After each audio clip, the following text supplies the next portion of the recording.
মনে রাখতে হবে তুমি একজন সুন্দর ছেলে।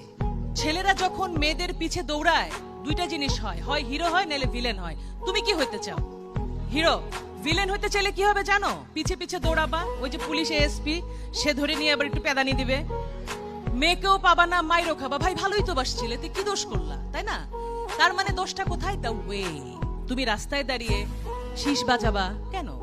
তুমি ভদ্র হয়ে দাঁড়াও, তুমি তাকায় দেখো, মেয়েটাকে তাকায় না দেখলে মেয়েটা কিন্তু হার্ট অ্যাটাক করে মরে যাবে যে তাকাই না ছেলেরা আমার দিকে, ঘটনা কি? কিন্তু সেই দৃষ্টি থাকবে সৌজন্যমূলক, সুন্দর। সুতরাং ছেলে এবং মেয়ে মিলে সুন্দর পৃথিবী গড়তে হলে তোমাদের জানতে হবে ছেলে অনেক ভালো, মেয়েরা অনেক ভালো। সুতরাং দুজন মিলে একটা সুন্দর পৃথিবী হবে। নিজের শরীরকে যত্ন নিতে হবে দুটি কারণে, নিজে সুস্থ হয়ে গড়ে ওঠা, নিজের যত্ন নেবে, তাহলে কি হবে অনাগত যে বাচ্চাটা আসবে সেটাকে মনে রাখতে হবে একটা মেয়ের পেটে একটা বাচ্চা মানে সে মেয়েটি মা হচ্ছে আর ছেলেটি বাবা হচ্ছে আর তাদের বাবা মারা নানি দাদি হচ্ছে। এটাই স্টোরি না, আসল গল্প হচ্ছে সেই শিশুটি বাংলাদেশের নাগরিক হয়ে জন্মাচ্ছে। আমার প্রশ্ন, কোন ছেলেটি একটা মেয়ের ওন্না ধরে টান দেয়? সে কি কোনো মায়ের পেট থেকে আসেনি? তাহলে কেমন মা তাকে শিক্ষা দিতে পারেনি?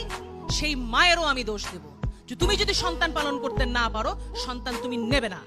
প্রত্যেকটা বাচ্চা যখন সুন্দর হবে, অর্থাৎ প্রথমে আমাদের পুষ্টি নিশ্চিত করতে হবে।